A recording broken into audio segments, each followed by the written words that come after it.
Hey, I'm Gary from Hoops and Cards, and you're listening to the NoOffSeason.com Sports Card Content Network. Be sure to subscribe to all of our podcasts, including Sports Card Strategy, Football Card Quest, and my show, Hoops and Cards. We're helping you make money to fund your PC and enjoy the hobby because there is no off-season.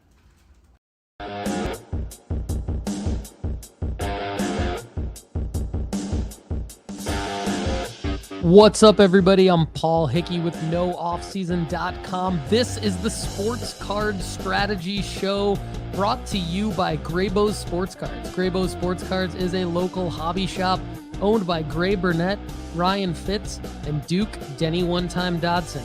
They're located in the Arts District of Richmond, Virginia. Graybo's sports the best selection of raw and graded singles in the Mid-Atlantic and a wide variety of wax.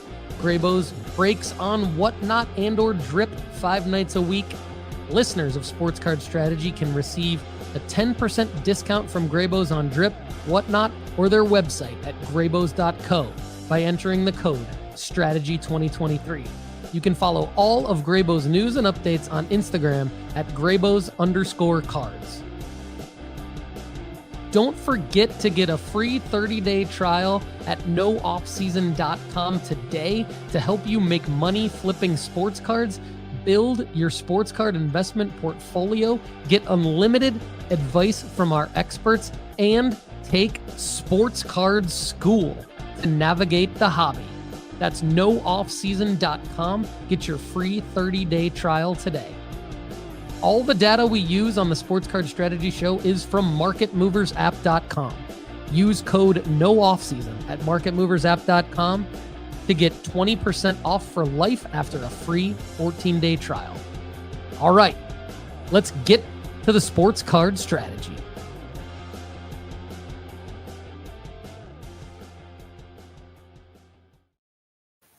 Happy Monday, everyone. Welcome back to the Sports Card Strategy Show. Connor Barnett here alongside my man, Paul Hickey. Paul, how are we doing this Monday? What's up, everybody? I am pumped to be here with all of you.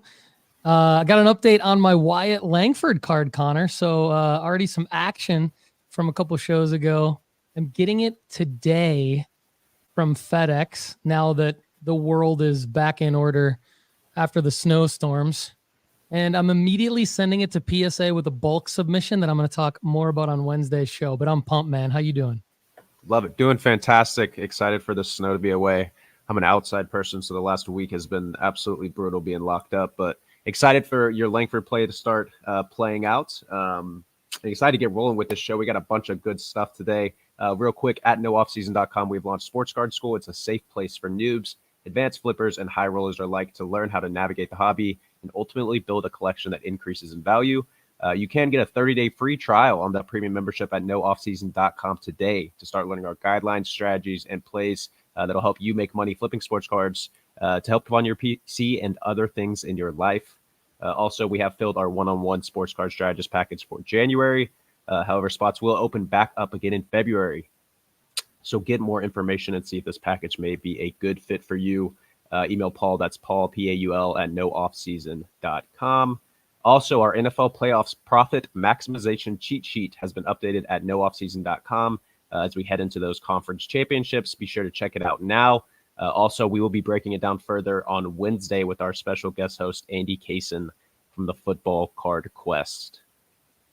All right, per usual, we got a ton of stuff jammed into this show for today. We're going to talk culture collision in our relationship with CGC cards, a budget card play of the week, a potential new selling marker for top MLB prospects, an L of the week concept where you shouldn't be blindly trusting your PSA labels. We're going to see a couple segments from Dr. Crack, Dr. Crack's Cracks, and grading raw prints of guys like Marvin Harrison. Card shop owner feature with our guy Duke Denny One-Time Dodson of Graybo's. Then we're also going to hear from our audience, some goals for audience goals, and then our Q&A to wrap things up. So be sure to drop your questions in the chat as we go through the show, and we will try to get to them during that audience Q&A. Before we hop into things, let's do some live chat love. We got a bunch of people in here already chirping. Love to see it. Let's start rolling through them. Cleo Cards, good morning. We got Mr. T. We got Jason Miyasaki. Apologies if I pronounced that wrong. Jason, definitely correct me in the chat if I'm wrong there. Happy that you're able to catch alive. We got Alex Ortiz, Shane Graham, Barry Siff, Ben Dowse, Craig's Cards 11, Justin Stort, Rusty Immagart, Power Bros Collect, and Randy Ferguson. You guys are already bringing it strong this morning. We're pumped to have you guys all here with us as we hop into the show. Let's go ahead and hop right into things, Paul. Let's kick things off talking about what we've been right about. We've been sending out a bunch of sell markers lately. Go ahead and take things away. Yeah, hopefully you all listened to us and liquidated your Jordan Love, Baker Mayfield, and CJ Stroud cards, all three of which we sent out sell alerts for prior to this past weekend's games. And look, if you sold Jared Goff, I'm pretty sure you're still going to be happy with the money that you made.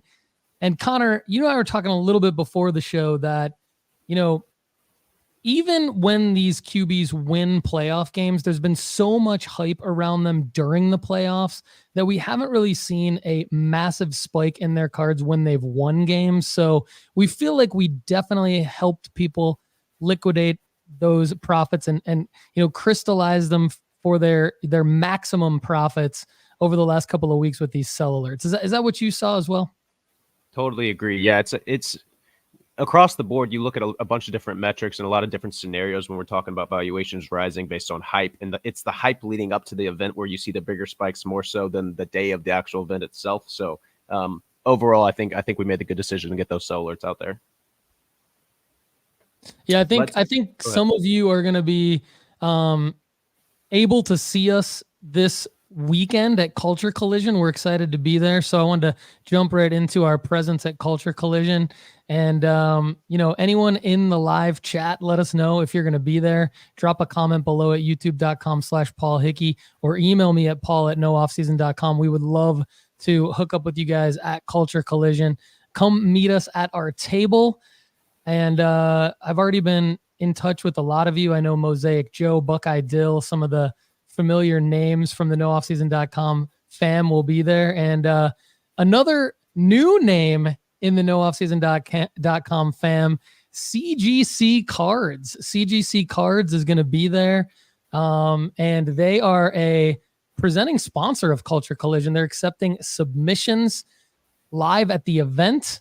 They're the only grading company that is sponsoring Culture Collision, so props to them. They're going to be at booth G2. Fandoms collide as CGC Cards, CGC Comics, CGC Video Games, and CGC Home Video head to Culture Collision this weekend. We're excited to link up with them. I did a live stream with Allie on Friday night, and we ripped a box of 2023-2024 Bowman U Chrome basketball, and that was super fun with Allie. She does a live stream every Friday at youtube.com/CGC Cards. So definitely check that out. And, I am excited about Culture Collision, Connor. I'm excited about our new relationship with CGC Cards here as part of the nooffseason.com fam. So what do you think? Are you excited about Culture Collision? Talk about it. Definitely. Yeah. We had a lot of discussion in terms of what kind of content we were planning to gather from Culture Collision. It'll be just my third card show in general. So excited for that, but also it's basically our media day. So we're excited to see for me, especially see a lot of faces I haven't met before. Excited to get together with some of the audience, some of our premium members, the family, and roll down there with you and get a lot of good content. So yeah, it's going to be a fantastic time. But let's go ahead and segue. We were talking CGC. They're going to be there. Obviously, we're developing a relationship with those guys. Do you want to go ahead and roll into some of the comparisons on CGC slabs/CSG slabs versus PSA slabs? Yeah. So our new relationship with CGC Cards has gotten me a bit curious about digging into pricing differences between, let's call them CGC/CSG slabs for now, and I'll explain that in a second. And the differences between CSG and PSA slabs. And for those of you who don't know, there have been a lot of changes with the CGC labels over the past few years. So there's an overall, I think, lack of awareness of their slabs related to the actual quality in grading and experience. So specifically, they have been known for the green labels in the past. And the green labels have said CSG on them. And people did not typically like the design of the green labels. But then last year, they rebranded the label to a black label. And at the same time, they changed their grading scale. So they went from a 9.5 gem mint to actually a gem mint 10, which more reflects the SGC grading scale and even the PSA grading scale. So I think that was a step in the right direction for CGC, which at the time on the labels were called CSG. So a little bit of confusion. They had to educate. We had to educate our audience as to what was going on, what the green label meant, what the black label meant. And there might be a lot of people out there who still have questions about it. But what I learned about the whole deal last year, starting at the Mint Collective, really, when I saw Andy Broom, their lead grader, do a presentation, and I posted that presentation at nooffseason.com, so you can find it there. It's a great presentation. But what I learned is that really CGC has just as high of quality grading as anyone else out there, be it SGC or PSA or anyone else. And so that got me interested more in potentially not only buying CSG, CGC slabs on the secondary market, but maybe even going in and grading cards myself with CSG, CGC. So while I haven't graded any cards yet with CGC, it's probably something I'm going to take a strategic look at in 2024. And I want to just dive into some of the data here when you compare CSG slabs versus PSA slabs. And again, I'm saying CGC a lot, and that is because they are about to start grading cards with a new label where they ride off of the coattails of CGC a little bit, and they're going to change CSG to CGC in the labels. But if we take a look at just some sold data here for a Joe Burrow 2020 Prism 307, you're going to see that you can get a gem mint, old label, green label. Last sold data of that card, $36.51. Now that's pretty incredible considering that is supposedly equal to a PSA 10 grade. And then if we look at just available listings of a newer black label CSG 10 gem mint, so in theory, it's the same grade as the old green label CSG 9.5. There's one available right now for $89.99 on eBay, which is far under the market value of a PSA 10. But what's also interesting about that is there's another one where the buyer's asking more than the market value of a PSA 10. This seller is asking for $200, $199.99 plus free shipping. So you've got the little guy here as the seller on eBay asking for more than the PSA 10. And then you've got Palace of Collectibles here on eBay asking for far under the PSA 10. So there's a lot of opportunity out there on the market related to these old CSG labels. And really what they refer to is if you grade a card at CSG cards, you're going to get essentially the same grading scale with a new label, a CGC label. So one other thing I want to bring up here, Connor, before we get into the discussion about this is we talk a lot about market movers.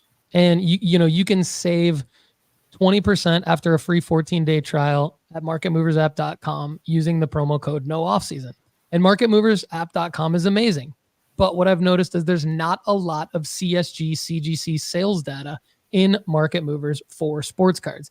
I think the reason why this may be the case is because when you go into Market Movers and you sort by CGC, I think Market Movers is only set up for TCG, for trading card games, to bring up CGC data. And I think that is because CGC has long been one of the top grading companies for not only comic books, but also trading card games. And so I'm going to kind of flag plant here.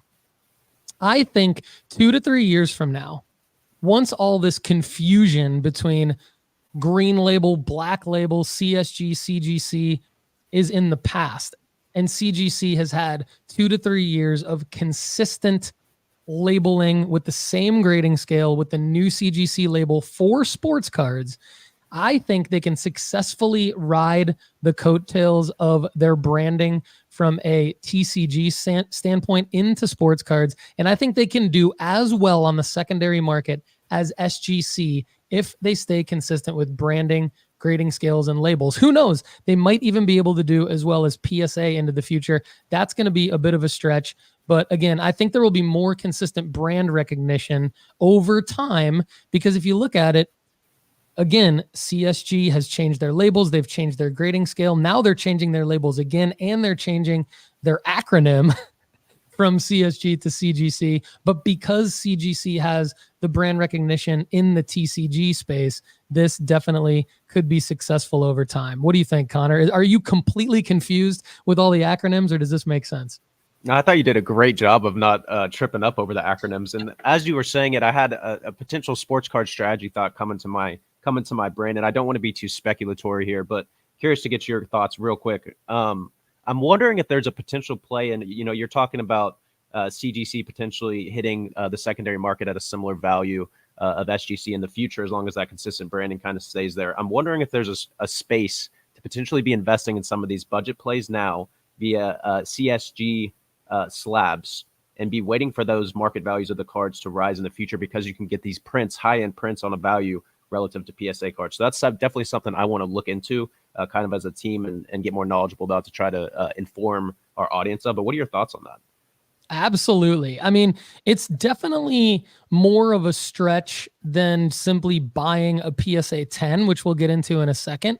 But you could go buy that Joe Burrow CSG Black Label 10 for $90, 2020 Prism rookie card base 307 for $90. That is $52 under the market price of a PSA 10 right now. So one play, to your point, is you could buy that and you could see how this whole thing plays out, and you could ride it into the next, 12 to 24 to 36 months and see the value of that CSG 10 rise, or you could always, if that doesn't play out, you could always crack and submit it to PSA like we've done in the past. Yeah, good point there. And obviously there's a lot of budget options here. You mentioned Joe Burrow, and I think you've been doing some research that's found some interesting budget plays for our audience. What do you got cooked up for the audience in terms of Joe Burrow budget plays right now? Yeah, man, I spent a lot of time on eBay this weekend, mostly for our one-on-one strategist clients, because I want them to get first dibs on the best listings I find. But I also get myself a few things too, of course, like this card that isn't very exciting, but should make all of us quite a bit of money. And this is the card that I just mentioned a second ago, Joe Burrow 2020 Prism base. 307 PSA 10, last sale 142. And if you look at the last sales going back to a week ago, January 15th, 2 sold for 118. And then the next day, 3 sold for 120. A few days after that, 3 sold for 135. A couple days after that, 2 more at 135. Now this past weekend, multiple copies in PSA 10 sold for 142. That's what I got mine at. I think when you look at the data, first of all, this is a card that should definitely safely in September go back up to $200 to $250. When he puts back on a uniform again and starts playing football in regular season games, there is no question this card should not only go over $200, but it should go to its previous September price in 2023 of $250. Now, Connor, this is when he was limping around with that weird calf injury, right? So if he's actually playing well, and we go back to a sample size of data when he was playing well the previous year, this card, or even just this card in August of 2023, sold for $355. That's when he was limping around, wasn't even playing in the preseason game. So this card has massive upside, and to get it at $142 right now is a steal. There's several listings out there. I think this is something everyone watching and listening to this show can go do right now. And the other point too is that we're not even getting it at its floor anymore. We're getting it just about 5 to 10% up from its floor. And I know a lot of investors talk about not necessarily buying at the floor, but buying right as the card starts to rise again, because it's a sign to the market.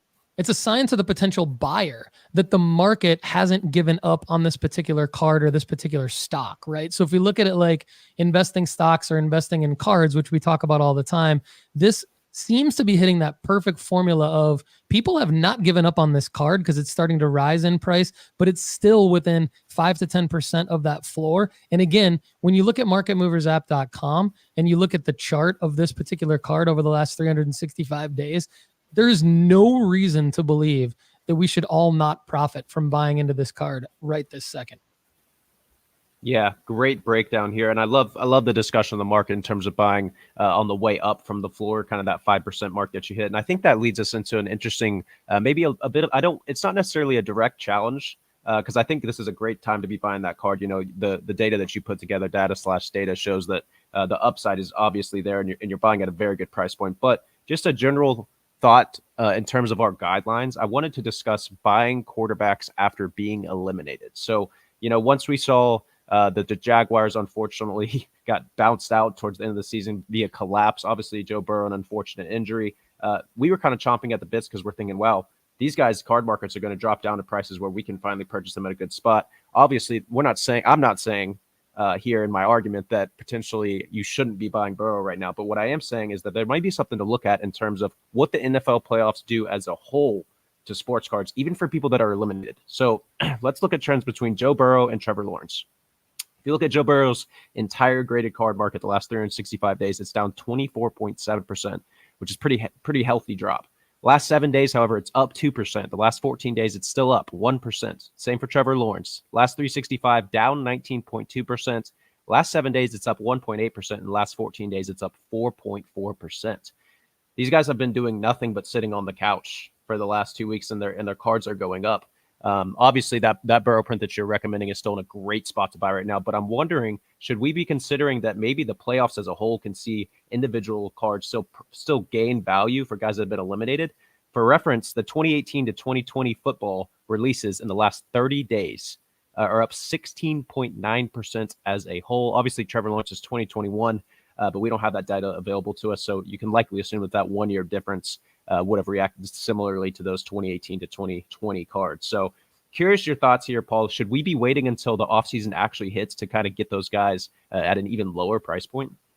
I think so. I mean, I think a good example of that too is that I bought a Jalen Hurts 2020 Optic Hollow PSA 10 for like $285 and talked about it on the Sports Card Strategy show in December. And I was all excited about it. And 1 month later, that card's down $60.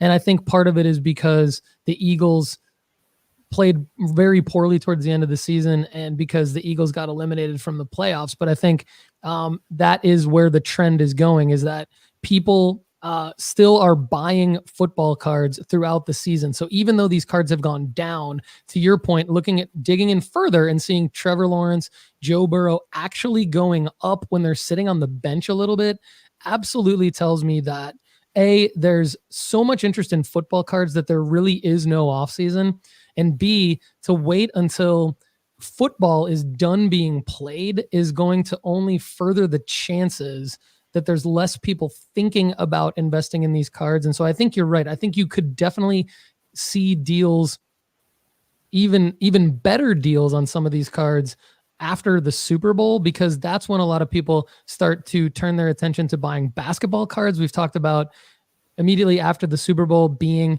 a good selling marker for basketball cards. And so I think turning the attention to buying these cards even after the Super Bowl is a great call by you, Connor. So again, don't have FOMO. Make sure that you're getting the deal on these cards. Don't feel like you have to buy in right now, even though we're telling you it's phenomenal deals and you can buy in right now.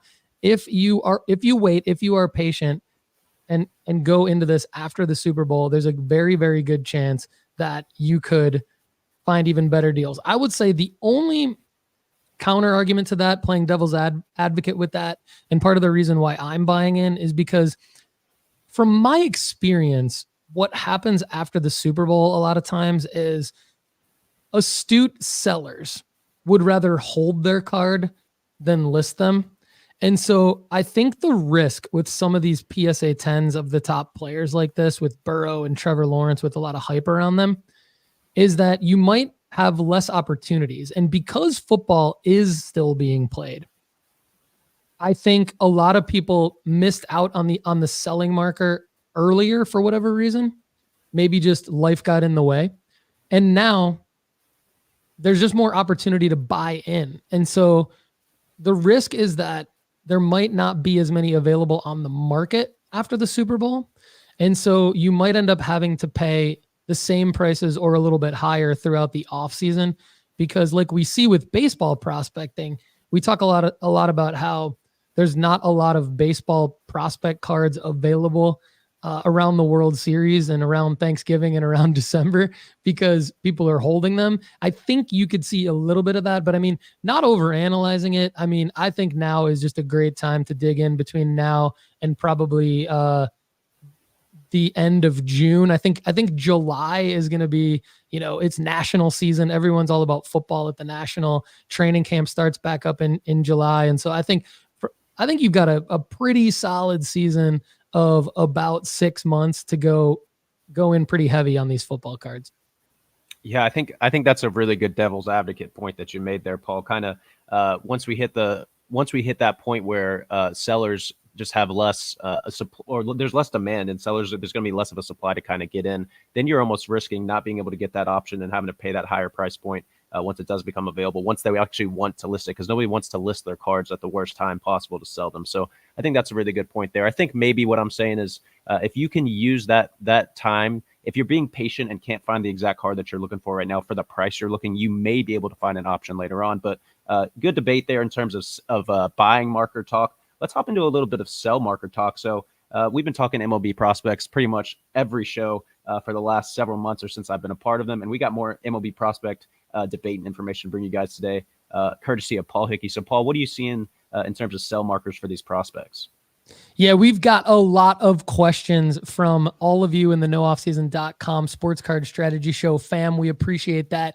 Many of you have asked about the best time to sell prospects other than the call up, or to simply mitigate against players not having the right call-up timing or hype. A lot of guys last year got called up either right at the beginning of the season when people didn't have their cards back from PSA yet, like Jordan Walker and Anthony Volpe. And then there was like the Jordan Lawlers of the world and the Junior Camaneros of the world who got stuck with a late August call-up or just a late summer call-up in general. And really, nobody cared at that point. So we have the answer for those of you holding prospects with an expected call-up date of either later than 2024 to avoid prospect fatigue, or holding guys that have already been called up. And the answer is the selling marker, the new selling marker that we talked about on the Overflow show for premium members this past Friday, and we hinted at it at the end of 2023, the Spring Breakout. There is a 30-team prospect showcase that will debut in March. MLB.com is promoting it. All of the baseball world is going to be tuned into the Spring Breakout 2024. So you've got guys like Ethan Salas that might not get a call-up until who knows when. You've got guys like, even new guys like Dylan Cruz and Paul Skeens. You've got guys like Jackson Holiday playing in this. And so if you're holding a lot of prospects, Jackson Merrill is another guy, Junior Caminero, I mentioned a minute ago. Junior Caminero got the call up. And so at the end of last MLB season. And so we were all like, what do we do with Junior Caminero cards? Do we sell them right now at the call up? I think we sent out a sell alert, but there was a little bit of a caveat in there that, you might still have his cards at PSA. So what do you do in that scenario? I think this MLB showcase, prospect showcase, is the antidote to the problem of either prospect fatigue and wanting to get profits from guys who might not be called up in 2024, or having held guys too long past the call up. I think this is the answer. So I think this could be a strong exit point for the non-top 3 guys in our rankings, anyone that isn't named Holiday, Churio, or Langford. And I think it could even be a nice selling marker for Holiday because he's going to be featured in the spring breakout playing against Paul Skeens on March 14th as the Orioles take on the Pirates. So definitely do your own research here and text sports cards to 1-833-992-5727 for our sell alerts during this time period, because we're going to be sending out a lot of sell alerts. We're going to be monitoring the prices of a lot of these prospects that appear in this showcase. And we're definitely going to be maybe even changing up the whole sell at the call-up strategy for a lot of these guys. I know a lot of you are probably holding multiple copies of Jackson Holiday cards, Jackson Churio cards, and so it could be a great opportunity to mitigate against some risk, liquidate maybe like half of your portfolio of Holiday or of Churio during this time period, and then hold the other half for potential markers like an official call-up or an official debut in the MLB. Yeah, fantastic breakdown there, Paul. I think the spring breakout is essentially like when you look at baseball and baseball fans, this is a market where people care about the prospects. They are following teams' farm systems. It's essentially this spring breakout, I think, is going to be like the NBA Summer League on crack. I think that it's going to be a legitimate marker to use, especially like you're mentioning for guys that aren't maybe at the top of our rankings. And I think you answered pretty much every question I could have here. So phenomenal breakdown and a really good point in terms of trying to mitigate risk if you're already seeing profits, even if they are some of those top 3 guys that are in our rankings. So definitely stay tuned. Like Paul said, make sure you sign up for those sell alerts, and we're going to keep you guys posted on market changes within that scene there. Speaking of staying locked into finding data and keeping everyone up to date, there might not be anyone that does it better than Dr. Crack. So unless you had anything else to add there, Paul, let's go ahead and hop into, I'm sorry, excuse me. I got ahead of myself there. We're going to talk learning lessons real quick before we get to Dr. Crack. So I think that maybe you've had to learn a lesson the hard way. So let's go ahead and hop into your experiences and help the audience stay aware of what's going on. Yeah, we care about sharing our experiences with the NoOffseason.com family. That is how we all learn and improve as flippers. And guess what? A buyer on eBay pointed out something that slipped right past me the other day when I was selling a card that I wanted to share with you all. And the PSA label had the wrong card number on it. So for those of you listening, I am showing everyone watching at youtube.com/Paul Hickey right now my 2023 Topps Chrome Bronny James All-American PSA 10. And on the front of the card on the PSA label, it says number 20, but on the back of the card, it's number 68. So this was PSA's error, obviously. Clearly it says 68. I had submitted it as card 68. They labeled it number 20, but then it was my fault because when I got it back, I didn't check it. I didn't even double check the photo that they had sent me. So my flow is to essentially just take the photo in my PSA account, download the front and the back, save the name of the photo file as the name of the card that shows up in my PSA account, cleaned it up just a little bit in terms of how I want it to look on my eBay listing, and then essentially just copy and paste the photo name into the eBay title, into the eBay description, and then upload the photos so that it's a super efficient process for me selling all the cards that I sell. And we talk about this flow at Sports Card School. But the one thing that I missed is that PSA made the mistake here. It's card number 68. I listed it as card number 20. Luckily, my buyer was nice enough to say, hey, I think you missed this, and unintentionally, it's wrong in the title. So I'm not going to nick you in my review. I'm still going to give you a review, a good review, and I'm not going to worry too much about having bought this card with the wrong label on it. And I apologized to the buyer. I said, you're exactly right. It's totally my fault. I didn't double check the listing. I didn't double check the label.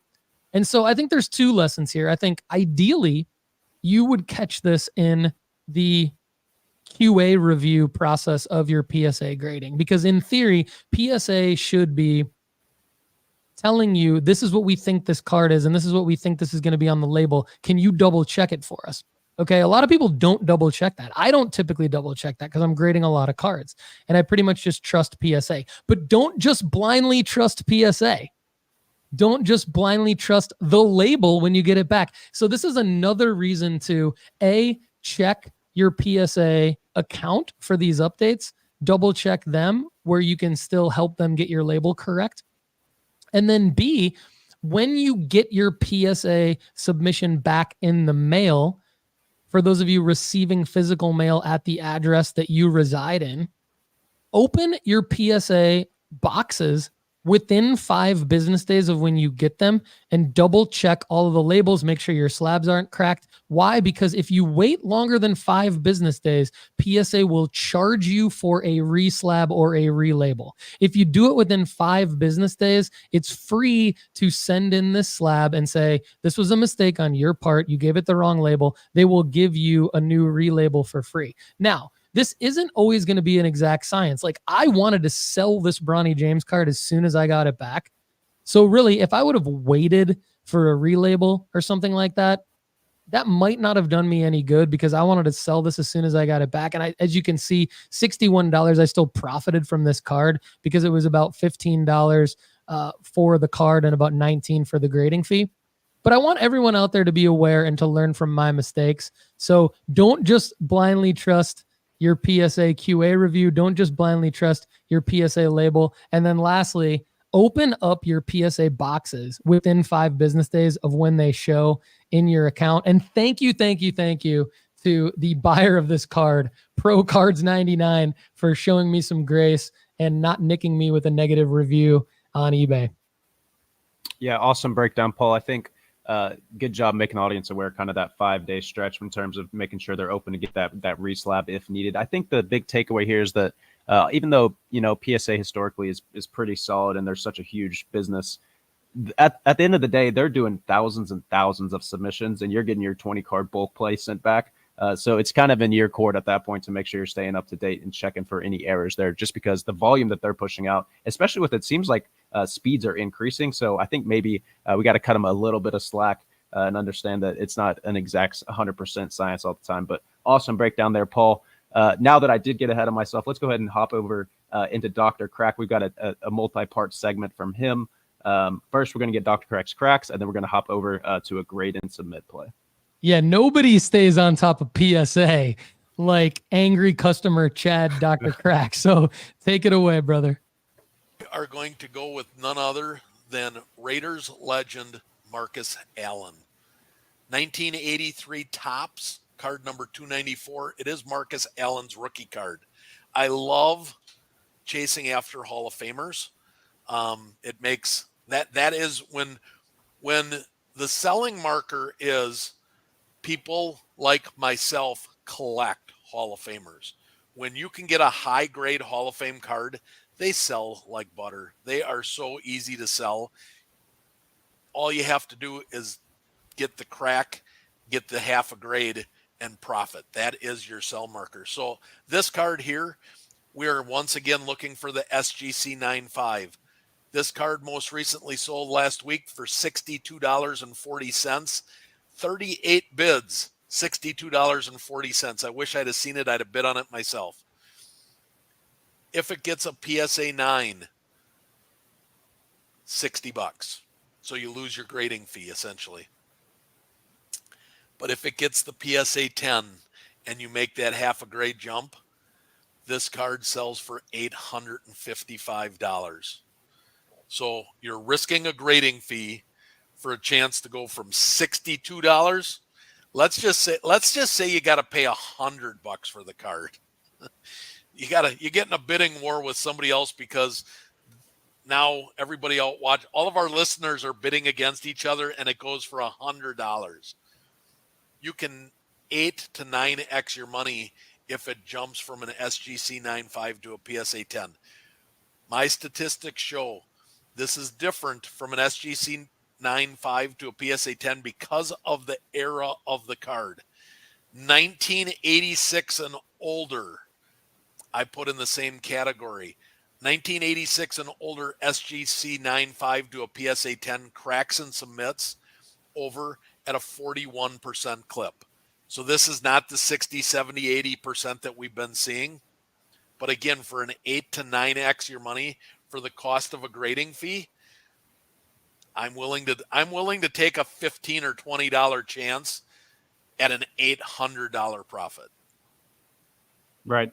Love it. Yeah. And another way to look at it is taking you get a 40% shot at 800% profit, essentially. Yeah. SGC 9.5, $62.40. PSA 9, $60. PSA 10, $855. 1986 and prior, my statistics show SGC 9.5 to PSA 10, 41% gem rate. Right. So you have a 41% chance at of taking 12x. that at 12xing your money for the cost of a grading fee. That's the type of risk I'm wanting to take. Love it. Yeah. A huge takeaway every time we do these chat is that you find plays. Obviously, you find like there's a lot of times you can find plays that have high upsides, a lot of ways to find them. And obviously you do. You're fantastic at finding them. But where your skill to me really comes in is that you find these things that have the floors are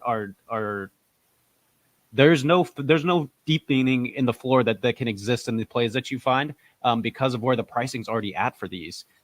This is a risky play for you, I would say, and the only thing you're risking is a grading fee. It's one of the lower percentiles you have on your end in terms of tracking. Potential profit, $800 for a $15 or $20 grading fee. Sign me up. Exactly. Dr. Crack's the best, man. It's incredible that he finds the discrepancies in prices here. It really is on a weekly basis for us. And when you're talking about sacrificing potentially $20 in a grading fee to 12x your profits if you're able to find this print, I think it's just a testament to Dr. Crack and the research that he does for all of you guys. So one thing that I want to mention, we pretty much have Dr. Crack segments every week. If any of you guys find these plays and make these plays, let us know how you did. We definitely want to get feedback. And we're going to keep getting more plays from Dr. Crack. We've been talking a lot about Marvin Harrison, as particularly Paul has, as a prospect with high upside through Bowman Chrome University. Chad's got multiple ways that you can make money on Marvin Harrison. And I do want to preface, I asked Chad a question in the middle of this interview that might be a little bit difficult to follow. So I will clarify once the video ends. So if I sound confusing or you are confused, hang tight. We'll clarify and dive into it a little bit deeper after the video. But Paul, you want to let Chad take things away with this grading play? Let's go. Trying to be complimentary to you and Paul here in terms of some of these plays. So the next one is Paul has been beating his chest and planting his flag on the Bowman Chrome University. He is planting his flags on the wide receivers and the quarterbacks. So I thought I would go with one of the wide receivers. This is an easy layup type play for those listening. It is the 2023 Bowman Chrome University card number 100, Marvin Harrison Jr. I did this play in both the base card and the refractor. I'm going to go over base card first, and I'll explain why. So this card, Connor, you can get most recently as of January 16th for $4. Not a very expensive investment. Whether you want to buy 5, 10, 15, 20 and do a bulk play, whatever you want, whatever your play is, it's an inexpensive entry point for only $4. With the special currently going $15 for grading, you're going to have $20 invested with shipping in this card. PSA 9, the most recent sale on January 14th was $20. So your PSA 9s, you're essentially going to bust even less your eBay fees or whatever fees you have. And then the PSA 10s selling for $75 as of January 9th. I expect the 9 and the 10 to creep up a little bit as the hype builds coming into the draft and the combines. I don't know with Marvin Harrison Jr. if he's going to compete in the combines. Because if he were to get hurt or to not put up spectacular numbers, it might hurt his draft status. So I expect he probably will not compete in the combines. because he is expected to be a top 3 or 4 pick as it stands. But a $4 investment, $20 all in, get your money back at a PSA 9 and get $75 back on a PSA 10. This card has only been graded so far 72 times, but 44 of them have come back a gem 10. So 61% is gem. I actually did this play with one card, and I've got it on eBay right now. Mine did come back a PSA 10. PSA 9s, 25 of the 72 for 34%. That makes 69 out of 72 cards graded by PSA so far, 95.8%, almost 96% chance of breaking even or turning a profit. With the draft coming up and you know that your selling marker is near, I think that you probably got to get these cards into PSA within the next week to 10 days to make sure you get it at the $15 special, as well as hopefully getting them back. You want to make sure that they're back in time for the draft. Sure. Yeah. Another really good play. And you mentioned time sensitivity for this one. And I wanted to kind of dive a little bit deeper into it. So something we talked about together that you enlightened me with a few weeks ago is we were talking about the difference in pricing valuation speed changes for PSA 10s versus PSA 9s. So you mentioned as we get closer to the kind of hype cycles, we could see the prices rise, particularly for the 10s. If we're going to potentially see a slight delay in the 9s rising, is that another factor people should look at? Maybe not necessarily just for this play, but as a general guideline for trying to make the plays where you're trying to take raw cards and get them graded, because you want to, at that point, keep that separation closer together where the 9s have caught up. In this particular type play, because you've got to basically, you're less than 120-day window to the draft right now. The 9s will, when the 10s start to move north, the 9s will follow, but it'll take a few days. But the 9s will be there by draft day. It's not like you aren't going to see 9s lagging behind after the draft. They'll get caught up. There's no doubt. So when you list these cards, whether you're doing it in a 7-day, 10-day, or buy it now, as long as you have them back in hand, ready to go by the draft, you're going to turn a profit on this play. Love Marvin Harrison as a prospect. Great find by you, Dr. Crack. I think you mentioned a part 2 kind of for this one. A part 2. So here's the part 2, and here's why it is a little bit of a question mark. The refractor. The same exact card number 100 in a refractor. Raw, Connor, it only sells for $425. It's a quarter more than a base. So I'm not sure why you wouldn't make this play. They're a little bit harder to come by, but if you can get a refractor, I don't see why you wouldn't make this play. But here's why. Here's the caveat, Connor. There have only been 24 refractors graded so far. There have been 0 sales, not any sales of any kind in a graded refractor PSA card. So there's no data on a PSA 9 or a PSA 10. So this play is a little bit, you're kind of going a little bit blind. Sure. But if the base, it's only 25 cents more for the entry point. A refractor always sells for more than a base. So if the base is going to turn a profit, Connor, the refractor will as well. So far, 24 cards, get this, 19 of the 24 have come back PSA 10s, 79%. That is an eye-popping number for a PSA 10 gem rate. And I think the reason why none of them have sold is because everybody that's interested in Bowman University right now is only interested in it because they're flipping it. And the refractors, they're hanging on to. There's no need to sell that refractor right now. I looked back on the pop date. The first refractor graded was in early December.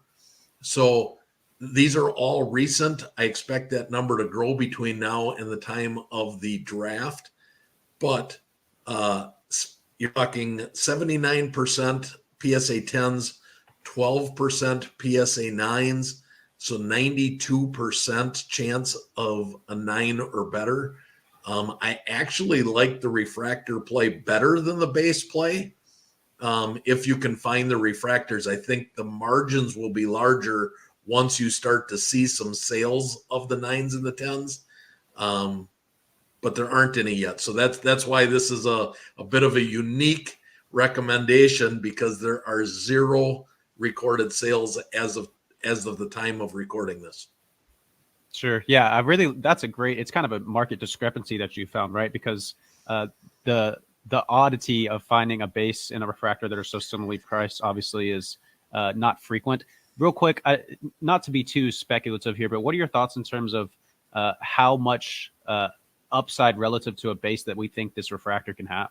Well, I figured you'd ask this follow-up question, Connor. So I compared a couple of quarterbacks, and nice. I went with their base versus their refractor, and I came up with I don't know if you want to call it a chart, so to speak, but the refractors from the PSA 9 to the PSA 10 in the 3 quarterbacks that I looked at versus the 9 and 10 of the base. The PSA 9 base to PSA 9 refractor, the refractor sold for about 15% more than a base, but the refractor PSA 10s sold for 35% more than a base. So, and now these are quarterbacks, so it might be a little bit higher than you're going to see with a receiver. But even if it's 10 or 15% more, that $75 now becomes $90, and it's the same $4 or $5. Let's just say you got to pay. So you get in a bidding war and you pay $6 and you pay $2 more than a base to get that $90 potentially, on a PSA 10 with a 20% higher gem rate. This is a play that I am actively watching 6 of these cards on eBay. I have not bought any yet, but beware, if you go to bid against them, you're probably going to be bidding against me. So I am going to make this play myself. Nice little 2-for-1 special from Dr. Crack there. We got the base and the refractor play for Marvin Harrison Jr. Let's start with talking about the base a little bit. I want to clarify my question to Chad. So a little bit of background. A couple of weeks ago, me and Chad were in a recording, and he enlightened me, like I said in the video, that PSA 9s will move similarly in pricing in terms of fluctuation, not in terms of value, to PSA 10s, but they will lag behind and move at a much slower rate. So this made me think, with these plays, and this one in particular, we'll take this one. It was a 95% chance or something similar to that to get a 9 or a 10. So at that point, your risk essentially is getting the PSA 9. So because of this, when we look at mitigating risk, we have to look at that 9 and figure out how to, if we are going to get it, mitigate the discrepancy in pricing from the 10 and the 9. So my thought there is, Paul, and my question for you is, do we need to be looking at those players' markers to try to figure out when that 9 is going to move closer to the 10 in pricing so that there's not a bigger discrepancy when you do get those 9s?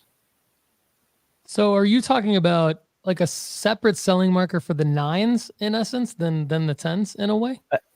Maybe so, but more so at knowing at what point we think the 9 is going to catch up to the 10. So it's not such a wide range if you do get a 9. Well, first of all, I want to validate this because I heard you and Chad talk about it on a deep dive.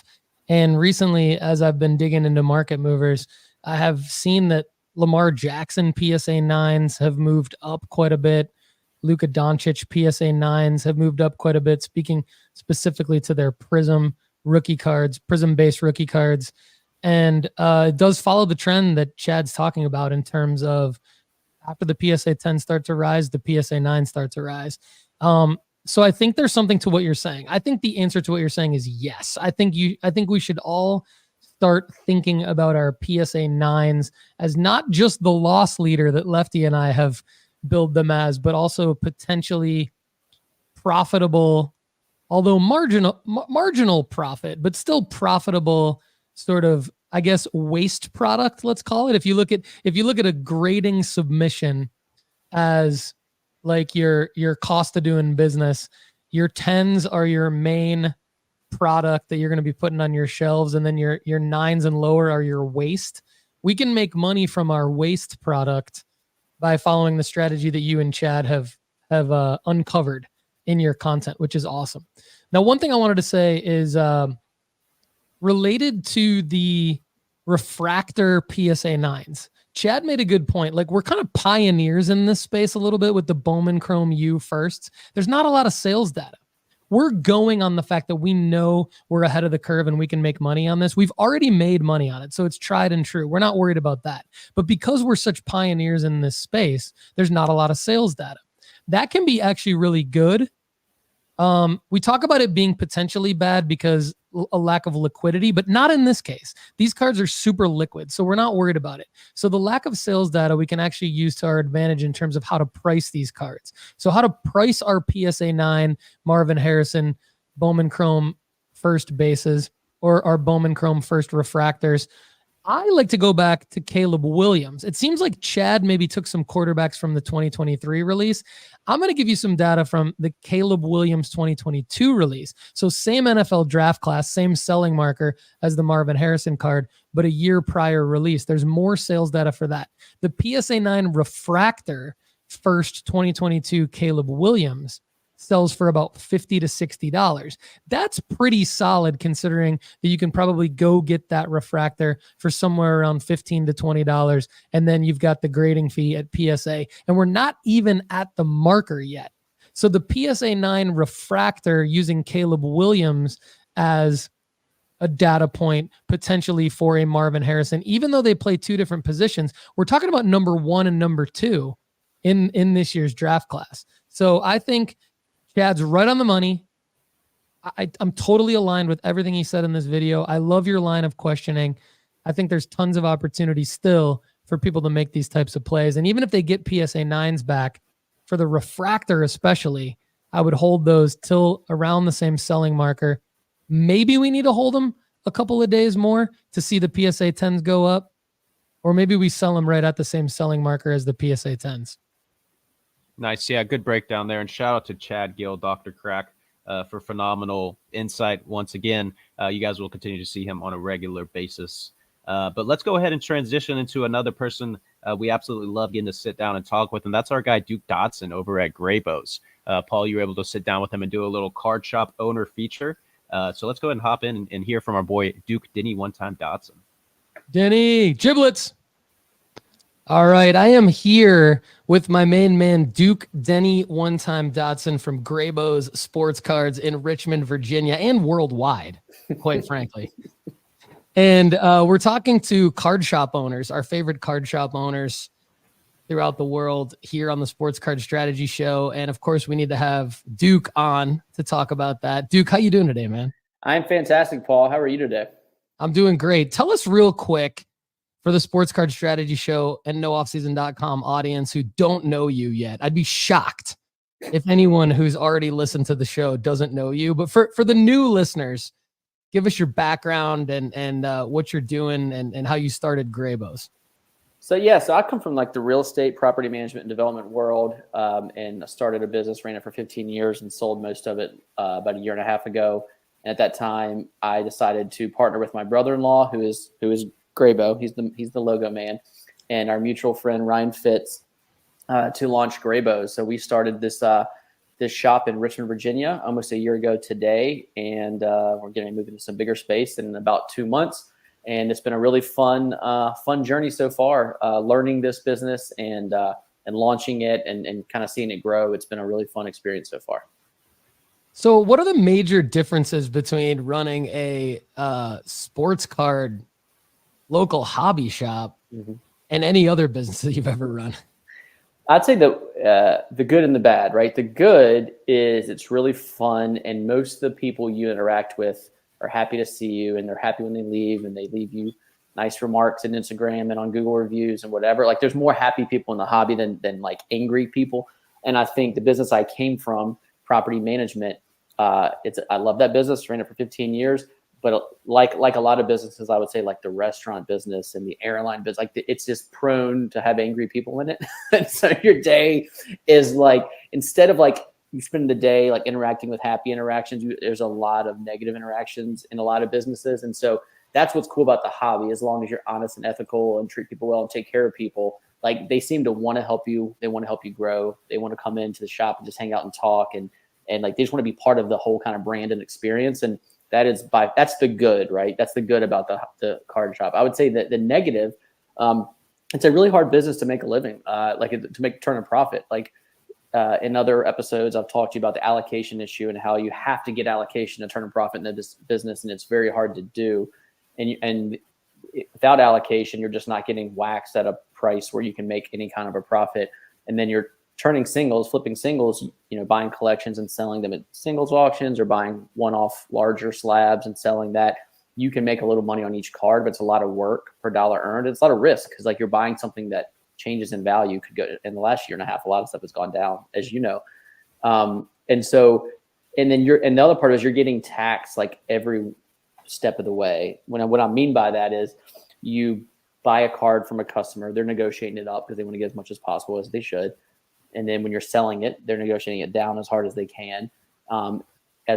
In this business, it's customary to pay for things in cash, and the price quoted is the price.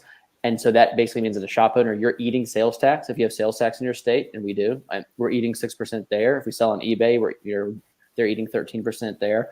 And if you're buying a card for 70% of the value and the guy wants to buy it at 85 to 90% of value, and you're getting taxed 6 or 13%, that gets gobbled up really quick. So it's hard, it's a hard business, but it's a fun one. And I'm really glad that we're doing it. And our crew is determined and hardworking and stubborn, and we persevere. So like, we're going to find a way to make this a successful business long-term, but it's not for the faint of heart, and it's not easy.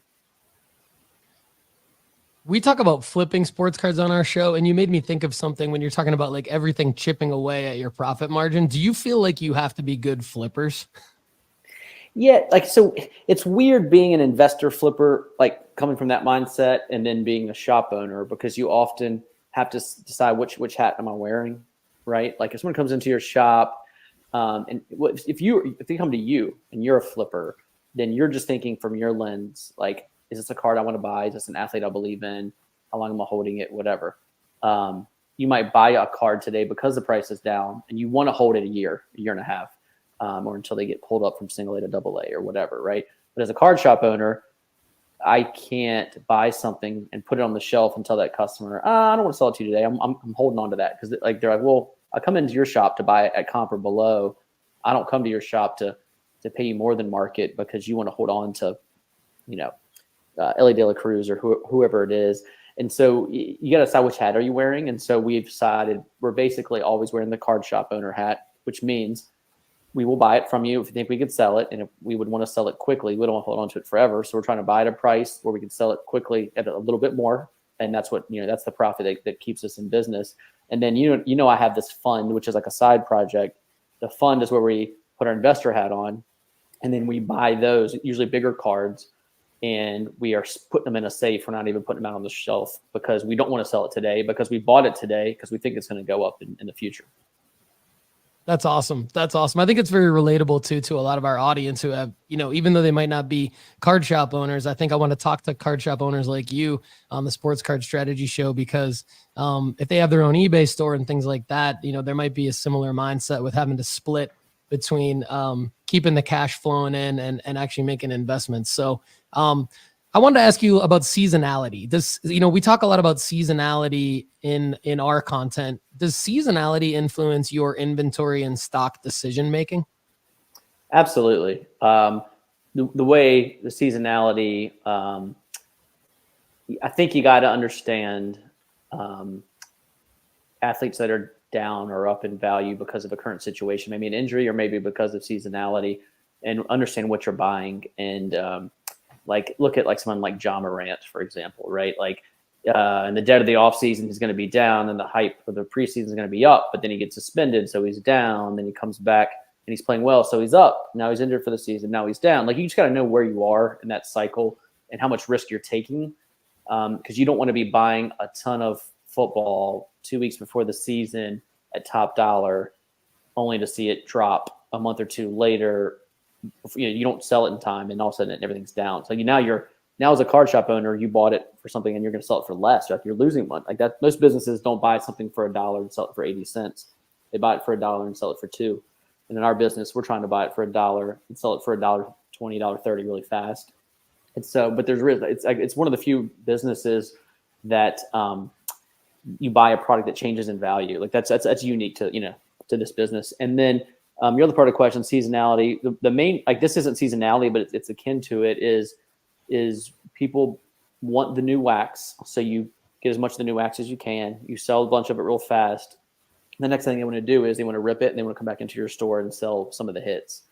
And a lot of these, like, some products hold their value in each sport, but some products really peak in month 1 and then they go down sharply in month 2, 3, 4. So if you, as a card shop, if you're just like blindly looking at comps and you're buying all these like weird parallels of I don't know, top sterling and like triple threads and these things that are cool products, but like 7 years from now, you're not trying to get J-Rod's triple thread. Like, you're trying to get J-Rod's Bowman First, right? So like what Bowman First, I'll jokingly, and I think Lefty was like, Bowman First is forever and all these other things are temporary. So when we first started, we didn't know that as well. And we're just buying at comp. We're buying 70% of comp. And then all the stuff a month later was half the price. And so I think that's something you really have to be aware of as a card shop owner. Yeah, that's a great point. Great point. So speaking of flipping and just understanding seasonality, one thing we always kind of talk about on the Sports Card Strategy Show and just to people in the hobby in general when we're off the air is this whole PCing versus flipping. And I'm curious to your take on the split of your customer base based on what you know so far. What would you say? What would you estimate the split of your customer base being between flippers and PCers? I would think it's going to change based on the economy and the market. So in the peak of COVID and the peak of the boom, I think you're going to have a higher percentage of PCers. You're having people like Drake come into the hobby and wants to buy a Jordan PSA 10 86 Fleer. And then in a down economy, Drake's less likely to be in the market, right? So that A, values drop, and B, more of the people that are in it are like trying to make a living at it. Like the PC, or people PC when they have discretionary income and extra money, and it's more likely to be in a good market. So I would say now, like today in our shop, 60 to 70% of the people are out there trying to turn a profit.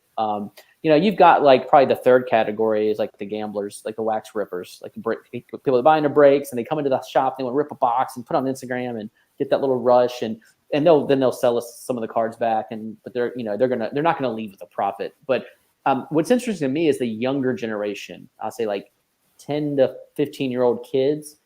I am amazed at how sharp they are, understanding values, understanding how to negotiate. Kids come into our shop, they come for blood, and they're serious about it. And I don't know who taught them to negotiate. Maybe it's like they don't care. Like I probably would have cared as a kid. I was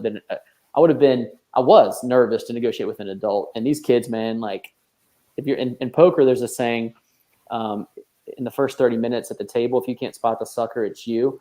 And then when we opened the shop and these 13 or 14-year-old kids were coming to the shop, we were the sucker. It was clear they were better at it than we were at negotiating. That's amazing. I love that. As a local card shop owner, what advice would you give, sports card flippers, or maybe those cutthroat kids? What would you give people, or maybe the suckers? Let's rephrase that. What advice would you give those suckers that are trying to flip? What would you give them? What advice would you give them to build their own inventory? Because you've talked about building inventory being a challenge. What advice would you give them trying to build their own inventory? I'd say for newbies, for people that maybe a little intimidated by the hobby but want to get into it, as long as you have a desire to learn, there's a lot of information out there. None better than like your podcast, your group of podcasts. Like that's how I learned. Like literally, when I was getting back into the hobby, is listening to a bunch of podcasts, and especially yours, and that's why I'm talking to you. So to learn, and I think another thing I would say, there's no better teacher than pain and failure. And so like go out and get out there, do some smaller deals. Like don't do anything that's going to get you hurt bad financially, but do some deals and you'll see some of them will work out. Some will fail. but you will learn. Like nothing, again, pain and failure is the best teacher, because you don't want to have that feeling again. And so it really, like, I don't ever recommend someone just sit on the sideline forever and just watch and learn and forget to put their foot in, because when they finally put their foot in, they're still going to make mistakes, right? So go ahead and do them. Go and get the mistakes out of your system while it's small. And then just keep learning. And then that learning will lead you to understand the trends of where to find cards to buy, what value to offer, whether you're buying on eBay or buying at a card show or a card shop, trading with your friends. Like what works today, what doesn't always work tomorrow, because the market changes and it adapts. And so the best way to stay abreast of it is to listen, learn, get in there and do it. And I think you'll find where you fit in, right? Like you'll find where you find the deals and to buy, and to find the way to sell your cards. Trial and error, baby. Getting those reps gives you the feel for it. And the more feel you have for it, the quicker and better you are, and get in and get out and make that money. I love it. Okay. Last question for today. Duke Denny one-time Dodson from Graybos Sports Cards, graybos.co. Use the promo code strategy 2023 to save 10%. Check them out everywhere on Instagram, Graybos_cards. Check them out on Drip, Whatnot, Fanatics Live. If they're not there already, they'll eventually be there.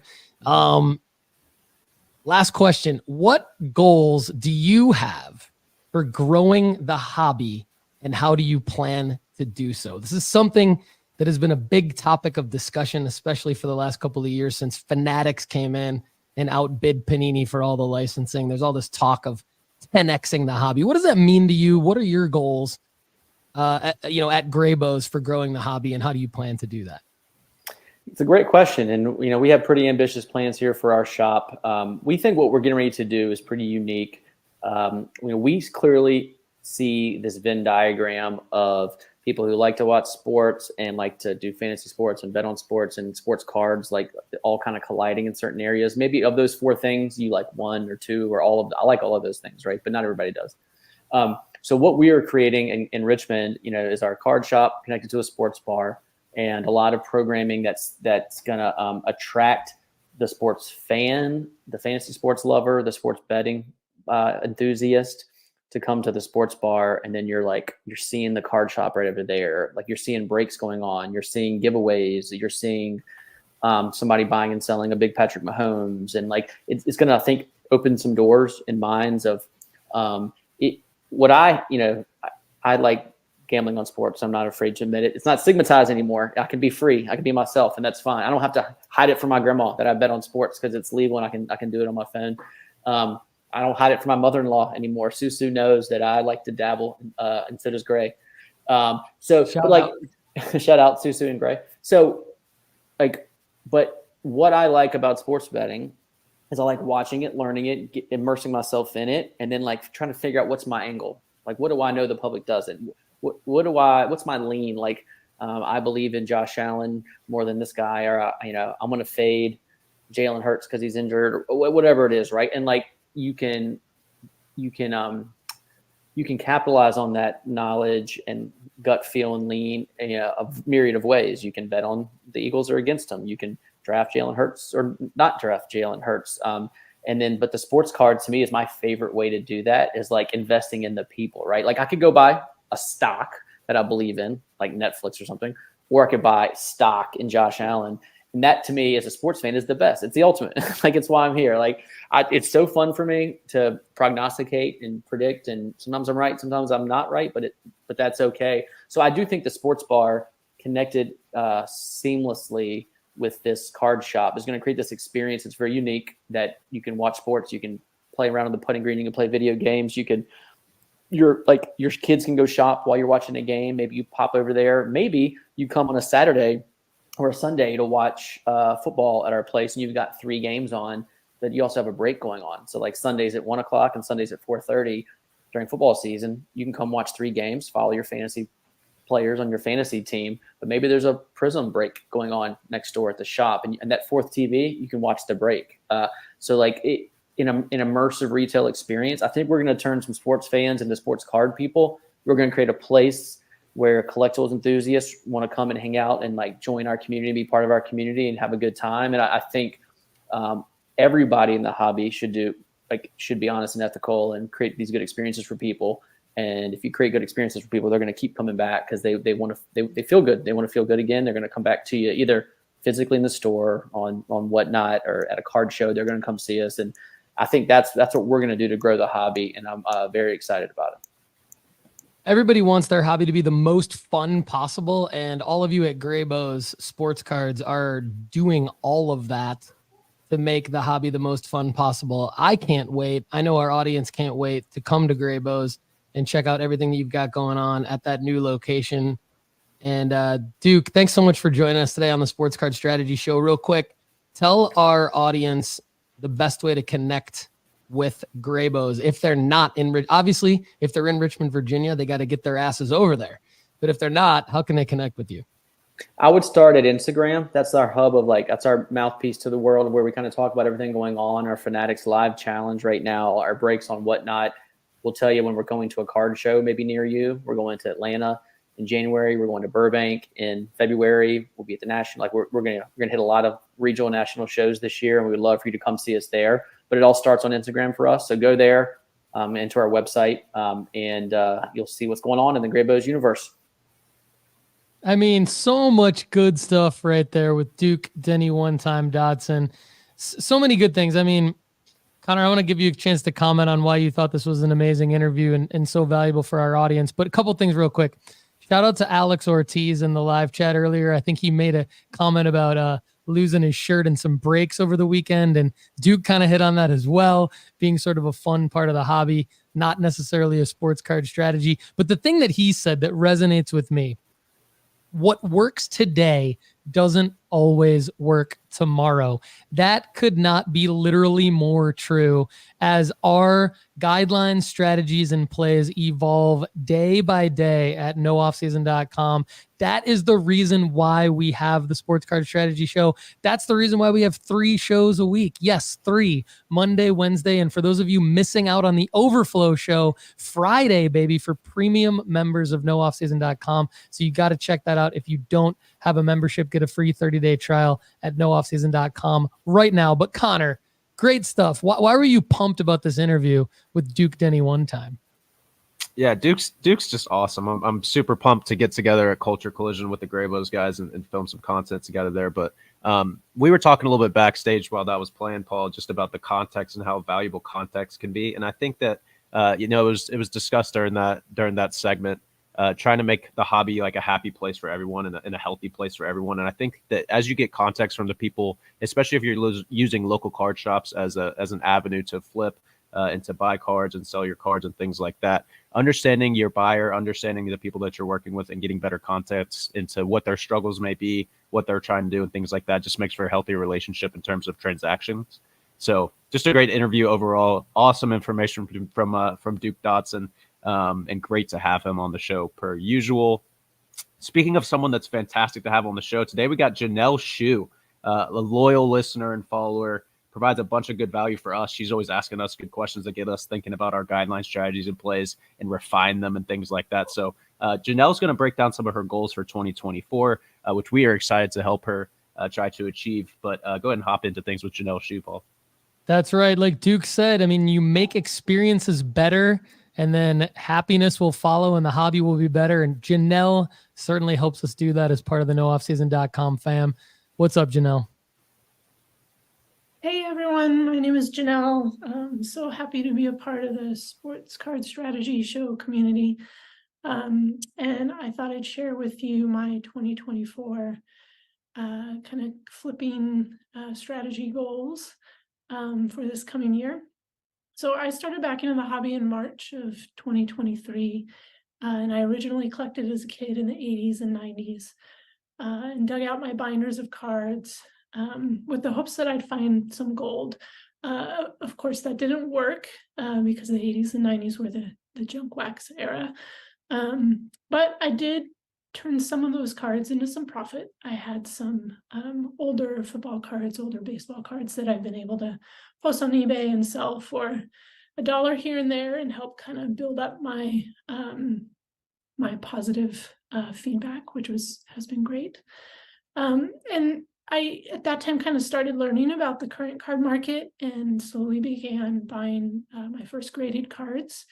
And my initial plan or goal was to really keep into the buying into the slabs and not raw cards, because buying raw still just makes me very nervous as far as the condition of the card that I'm gonna receive in the mail. So I've always been very careful with my money, to the extent of I had some money from last year's Christmas this year. So I'm very careful with how I spend my money. So the raw purchases, card purchases, have always felt a bit more like a gamble. So these initial slab cards brought in a small amount of profit. So it was a good start, good way to kind of dip my toe into sports card flipping. So at this point I was hooked. I started learning more about it, found the sports card strategy community, and found myself loving baseball again. But the trouble I've been having is there really has been no focus. Now, I by no means have been jumping at purchasing the current trend, but I've dipped into football, baseball, Wemby, Bedard, knowing absolutely nothing about hockey, college, and so on and so forth. So kind of like organized chaos, which I've always felt comfortable working in, but for my card flipping business, it really doesn't feel like the best method. So with all that said, my first goal for 2024 is to build a foundational process for my sports card flipping business. And there's several different phases to this. So the first one is to determine which sports I want to pursue, including pro and college cards. Once that's kind of figured out, I want to decide if I want to invest in any athletes that are no longer playing, like Michael Jordan. He's a personal collection player of mine, but he might be a good flip opportunity. I might be able to give up some cards of his, or even into some vintage cards as well. I want to identify which athletes to invest in. So this can go a couple different routes. Do I only want to stick with a couple players, one or two players? I know that's been talked a lot about on the shows as far as just buying and flipping one player, for instance. Do I want to just do that? It would definitely keep things more simple. Or do I want to go with the different categories that the team talks about a lot, as far as the GOAT, heroes, and flyers, and have players in each of those categories? Do I do that for just one sport, or all the sports that I might be investing in, which would then in turn be potentially a lot of different cards? So I kind of need to flesh that out a little bit. And then once that's all kind of determined and those guidelines, so to speak, are in place, then I can look at identifying the right card to target for those selected players. Once that's all kind of fleshed out, then the next phase would be my second goal. And I'd really like to build my business using kind of typical business processes. So like creating a 1-year plan, a 5-year plan, business plan, so on and so forth. So my second goal is to draft a basic business plan with some financial goals. Business plans can get super intense, and I have no desire to create something that crazy at this point in the game. But my thought is, at least for 2024, figuring out what my financial goals are. So this is kind of similar to what Connor discussed on the most recent show and tell on January 4th, kind of the 1K to 5K thought process, investing 1K and profiting 5K out of that. So I kind of want to determine what my actual numbers would be for this year, and then start thinking into the future as well. A 2-year goal, a 3-year goal. And I might not be able to get too far out until I see really how fortunate I may be with the financial goals I set for this year, but I kind of want to start that mindset a little bit now. So there you have it. Those are my 2024 goals and strategy planning for this year. Now, of course, I've set many goals throughout my life in my career. and it's very difficult to not set them and forget them. So we'll see where we're at the end of the year. But I just want to say thanks so much for listening, and for everybody in the Sports Card Strategy community. Thanks so much. Bye. Great job by Janelle Schuh. Very intentional, and certainly going to be a successful flipper in 2024 due to her attention to detail and her strategy. And we love Janelle. Janelle, great contribution to the Sports Card Strategy Show. We love all of our audience here in the nooffseason.com fam. And speaking of the audience, let's jump into audience QA. It's one of my favorite parts of every single episode, Connor. And kicking us off first is Barry Siff. Barry has a question regarding the conditions selections of near mint versus excellent in an eBay listing related to raw cards. Obviously, when you're listing on eBay and it's a graded card, you're going to list it as a graded card and then fill out the form selectors as well as the certification number. That part is straightforward. But near mint, excellent are different categories when related to raw cards. And the question is, if we find like a slight imperfection, like a print line or dimple under a microscope, we know they won't gem. But what do we do in our listings? Do we put something like clearly visible signs of wear, which is the excellent definition? So for those of you wondering, excellent is actually more like a PSA 5 or 6, whereas the near mint or better would be like an 8, 9, or 10. Barry's asking, are we okay with listing all of them as near mint or better? We just want to be fair, but the excellent rating seems a bit harsh for us. What do you think? This is a great question, and I appreciate Barry bringing it to the Sports Card Strategy Show. I think that I wouldn't go too harsh on these. I think that the photos are the most important. I think the title is the second most important. And I think you should be pointing people to any of the flaws within the title and the photos and the description. I think the selector of near mint versus excellent actually will not penalize you that much if you get it wrong based on the buyer feedback. That is my experience. If any of you in the audience have different experience, we would love to hear your feedback on this question from Barry. Drop a comment below at youtube.com/Paul Hickey. We would really appreciate it. Connor, let's get over into the rest of the audience QA. Who have you got starred up here for us in the live chat today? Yeah, I mean, obviously we talked earlier in the show about some potential CGC options in terms of the changes that they've made and things like that. So starting things off, we got Power Bros Collect. It says, why not get the old green label 9.5s and resubmit to CGC for a black label 10 profits? Good point here, Paul. I was curious to see what you think on trying to do this here. Love it, Power Bros Collect. Thanks for bringing this up. Definitely something that CGC has said they will do. You can submit the old green label 9.5 gem mints, and you can get the new black label CSG 10s. And we'd have to check in with our friends at CGC to see if now that process is a little bit different and if they are going to be labeling them with their new CGC 10 labels. I would assume yes, but we want to make sure that is the case. I love this as a sports card strategy, Power Bros Collect. Great call. Yep. Love where the head's at. Up next, got to be Bodini's Cards and Comics. More CGC talk. Says CGC is the PSA of comic books, but they just had a big fiasco with people opening the slabs and switching out books. There were some really high dollar switch outs recently discovered. Paul, what do you know about this? What I know is that I did see some pretty funny YouTube videos about this. And there's a lot of content creators out there that like to get clicks and views based on shock and awe and scandal. We are not those types of content creators.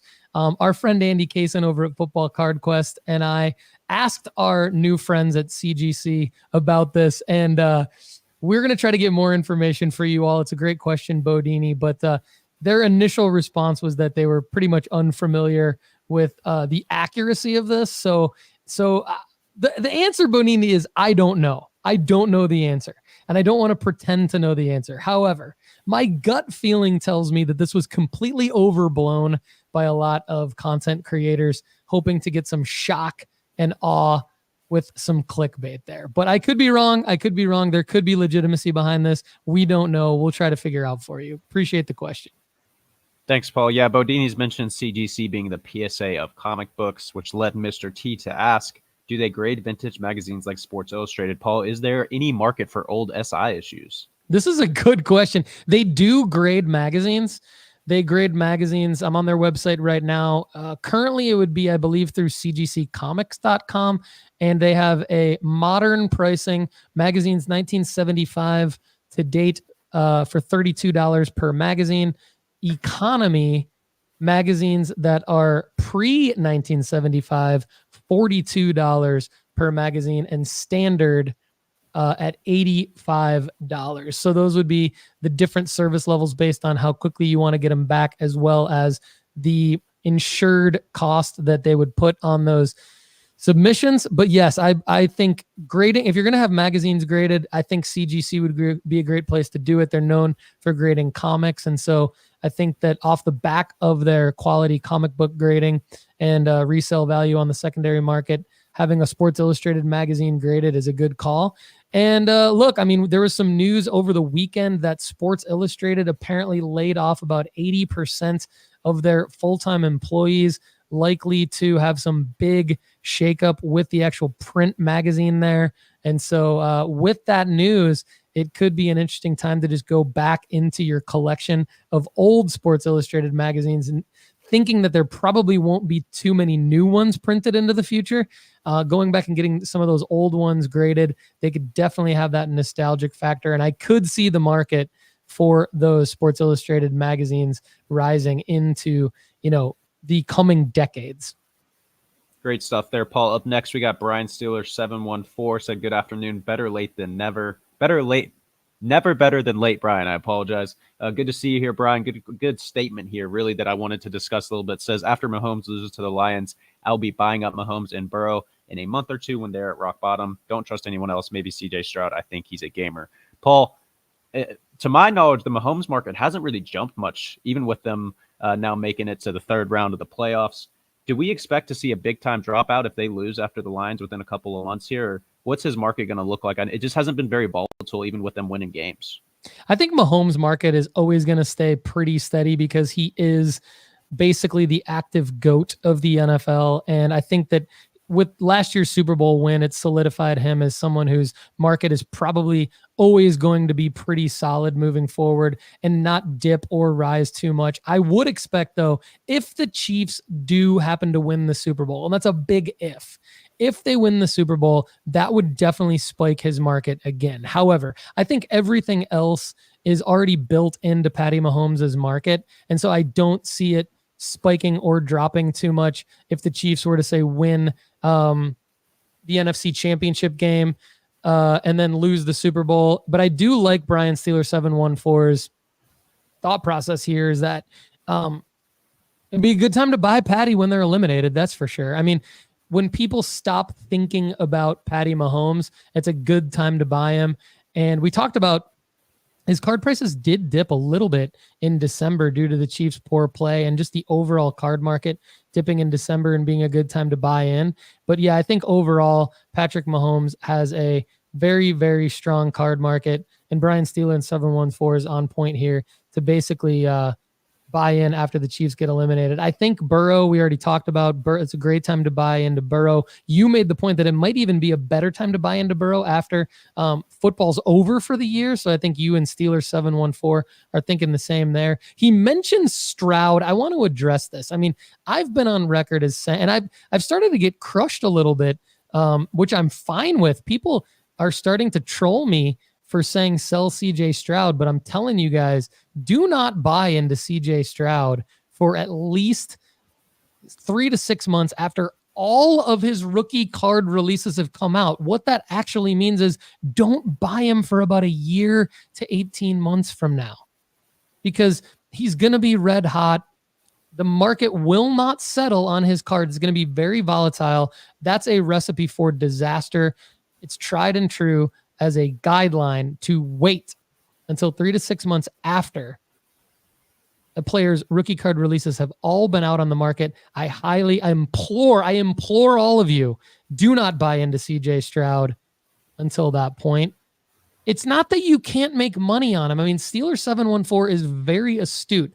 A lot of you out there in the audience are very astute flippers. And I realize that was a blanket statement. So I'm not saying that you can't make money on CJ Stroud. I'm saying what you're doing is you're drastically decreasing your chances of making money on a guy like CJ Stroud by buying in until about 12 to 18 months from now. And you're drastically increasing your chances and mitigating risk by waiting until the 2025 offseason to buy into CJ Stroud and then make money on him during the hype rise of the NFL 2025 season starting. That is my CJ Stroud play, Connor.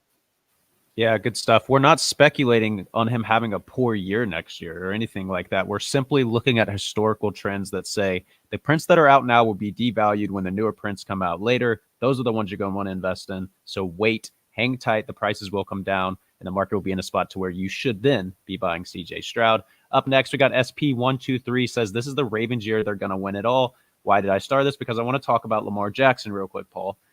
When are we going to tell people to sell Lamar Jackson? He's up 22.7% the last 30 days overall in his graded card market. When do you think there's a time to get rid of those Lamar Jackson prints that have seen healthy spikes over the last few weeks? After he wins this weekend, man, there'll be a sell alert. You know, I mean, if he beats the Chiefs, there'll be a sell alert. If he loses to the Chiefs and plays a good game, it still might be a decent time to sell Lamar Jackson. Check out the cheat sheet. It was updated. So the real answer is premium members to nooffseason.com can get the NFL playoffs, Jim Morrow, playoffs cheat sheet at nooffseason.com. Go there right now, get the cheat sheet. That gives you the real answer on a card-by-card basis of what to do with your Lamar Jackson cards, a little bit more detailed. But I think to answer your question for SP123 and have the discussion around SP123's comment here, the selling marker for Lamar Jackson is after the Ravens beat the Chiefs in the AFC title game. That's when you list his cards. You are going to maximize the you-know-what out of those profits. There's also potentially the MVP award. So let's say he loses to the Chiefs. What you might want to do is hold your Lamar Jackson cards until the MVP award announcement. Then there could be a sell alert for Lamar Jackson. What do you think, Connor? Yeah, you saved my next question at the end there, Paul. What I was going to say is that the reason that we're not necessarily saying you need a list right now with an auction ending before that Chiefs game starts to mitigate risk is because you have another marker that can present itself even if they do lose to the Chiefs, because he is the odds favorite to win that MVP there. So you mitigate your own risk just by how well he's played throughout the season. So good point there, Paul. Up next, we're going to roll into Shane Graham. Says, sorry if this was discussed earlier as I had to jump out for a bit. Is there still time to grab Caleb Williams, Marvin Harrison Jr., and other Bowman first to get graded, or is time running out? Paul, thoughts here? Shane, never apologize, my man. You are one of our favorite family members here. Great question. There is still time, my friend. There is still time. Caleb Williams, Bowman Chrome first. Marvin Harrison Jr., Bowman Chrome first.